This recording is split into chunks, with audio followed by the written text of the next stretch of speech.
If the NFL did a fantasy football style draft, how would the first round play out? With the first pick in the NFL draft, the Chicago Bears select Patrick Mahomes, quarterback.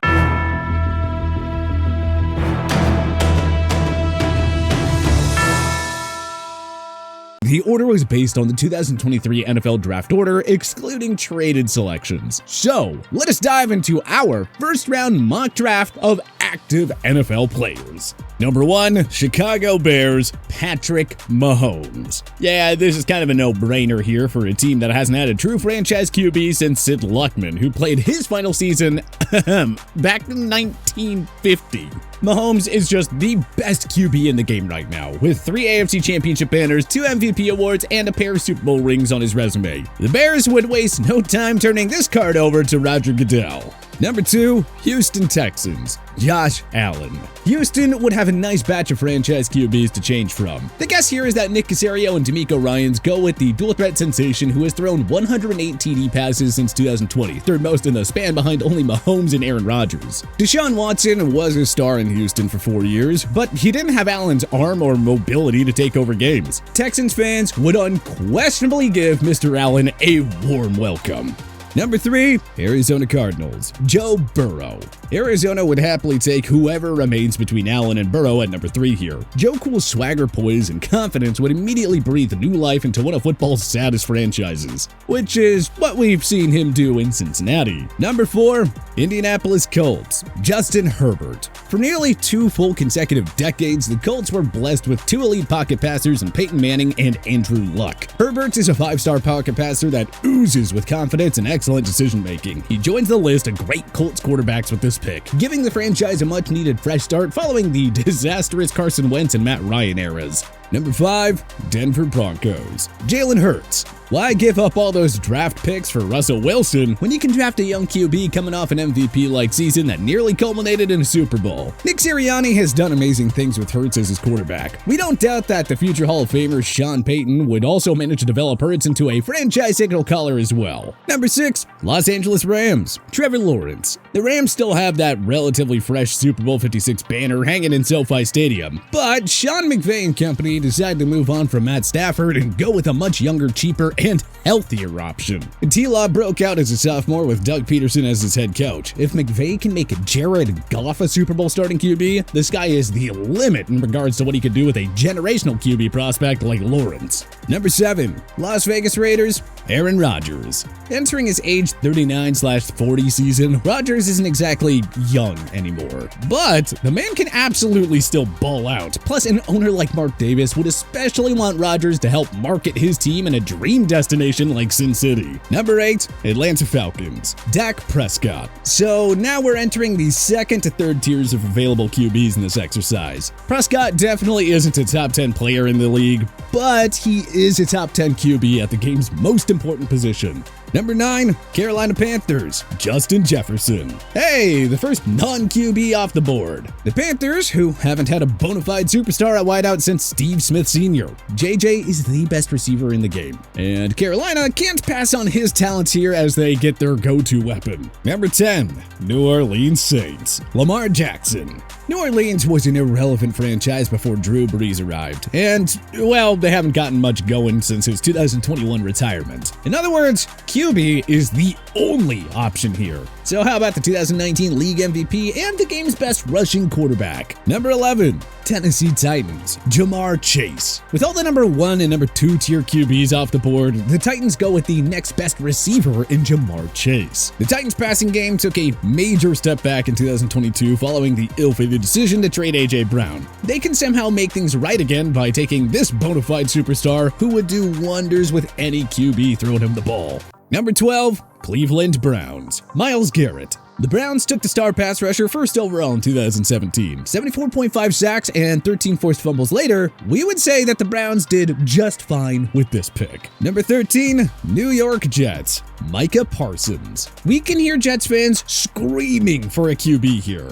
But how do you pass on a do-it-all game wrecker with 26.5 sacks, 6 forced fumbles, and as many pass defenses through 3 seasons? There aren't many chess pieces in today's NFL. That is, a jack-of-all-trades defensive player that can line up all over the field. A defensive-minded head coach like Robert Saleh would happily build his D around Parsons. Number 14, New England Patriots. Travis Kelce. Look, there aren't many Hall of Fame caliber tight ends who've come around over the past 15 or so years. Bill Belichick had one in Rob Gronkowski from 2010 to 2018. Well, now Kelce is unquestionably the best tight end in the game. Belichick is a defense-first guy, but he remembers all of the magic from Gronkmania and is thus thrilled to settle on Kelce here. Number 15, Green Bay Packers. Nick Bosa. The Packers would be best off taking the best player available here. The top-level QBs and league's 2 best wideouts are off the board, so let's assign them the reigning Defensive Player of the Year. Green Bay hasn't had a true superstar pass rusher since in his prime Clay Matthews, and they won the Super Bowl when he was in his prime. They keep that fresh in their minds by selecting the current San Francisco 49ers star who has given Green Bay plenty of troubles in the past.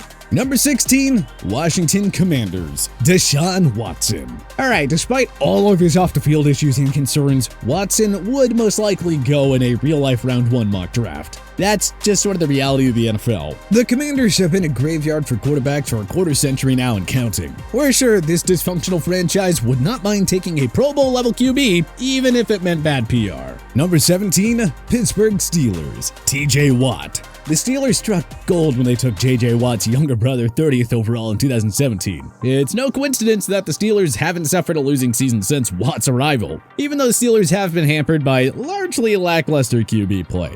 The point is, the Steelers can field a winner without an elite QB. It all starts with a player like Watt, whom they happily select in this exercise. Number 18, Detroit Lions, Chris Jones. The Lions enjoyed a mini renaissance in the first half of the 2010s, thanks largely to a potent pass rush led by an Ndamukong Suh. The Lions could go QB here, but I think the safe pick would be a hulking defensive tackle in Chris Jones, whose 56.5 sacks since 2018 place him 4th behind only Watt, Garrett, and Aaron Donald. Number 19, Tampa Bay Buccaneers, Tua Tagovailoa. The Bucs went from over a decade of mediocrity to Super Bowl champs after landing Tom Brady in 2020. And Tua Tagovailoa is no Tom Brady, but the bottom line is that the Bucs brass know that you gotta have a top 15 level QB to win in this league. Tagovailoa didn't fully break out until year 3 in Miami. For this exercise, the Bucs can take the Alabama product right away and trust him to develop with the right set of weapons around him.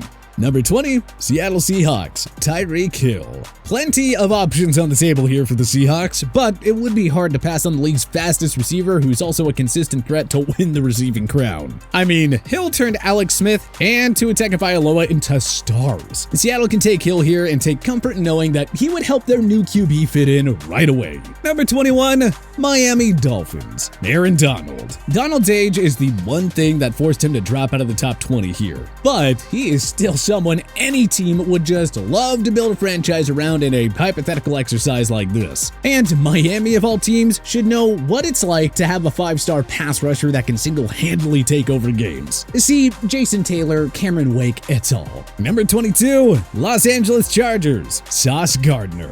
The Chargers have wasted Justin Herbert's first 3 years because of a woeful secondary. They don't have the option to take an MVP-level QB here, but the Bolts at least fix up a long-time weakness by snagging arguably the NFL's best corner in Sauce Gardner. Number 23, Baltimore Ravens, Trent Williams. The Ravens' prolific ground game wouldn't be the strength it is without a star O-line led by Ronnie Stanley and Tyler Linderbaum. Keeping that in mind, they take the game's best offensive lineman and future Hall of Famer Trent Williams. Number 24, Minnesota Vikings, Bryce Young.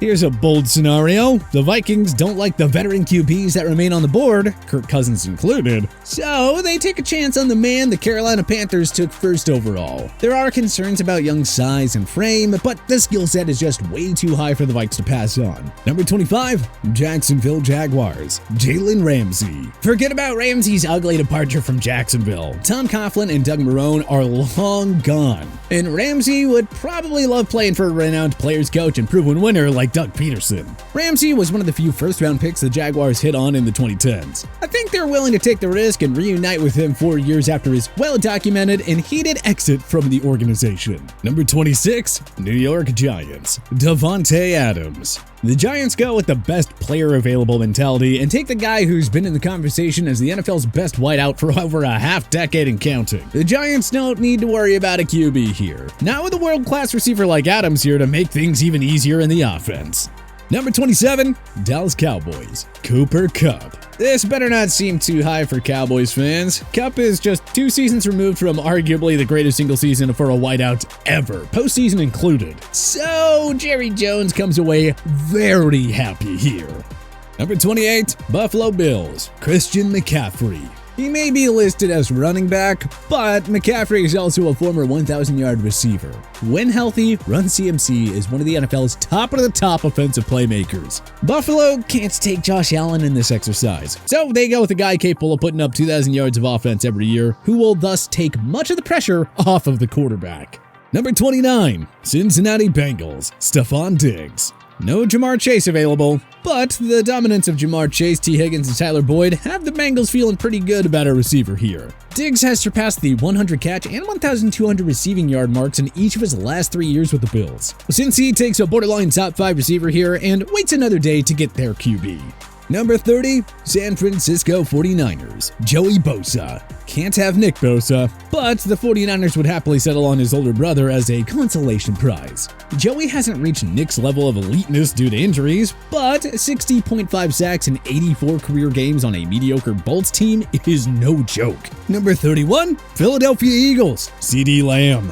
The Eagles have long been viewed as a quarterback factory, so why reach for a QB here? Instead, they take a 5-star wide receiver in CeeDee Lamb, currently employed by the Eagles' rival in Dallas. Number 32, Kansas City Chiefs, Fred Warner. Unfortunately, they can't take Mahomes or any of the game's top QBs here. Andy Reid will want an offensive guy, but how would you pass on the game's best do-it-all linebacker who's only entering his age 26/27 season? But what changes would you make to our first-round NFL mock draft of active players? Let us know in the comment section below. If you like this video and learned a thing or two, clicking the like button helps out a ton, and hey, we appreciate it. If this is your first time coming around to TPS though, subscribing is a great idea, because we put out videos like this every single day. But as always, thanks for watching, and we'll see you guys next time.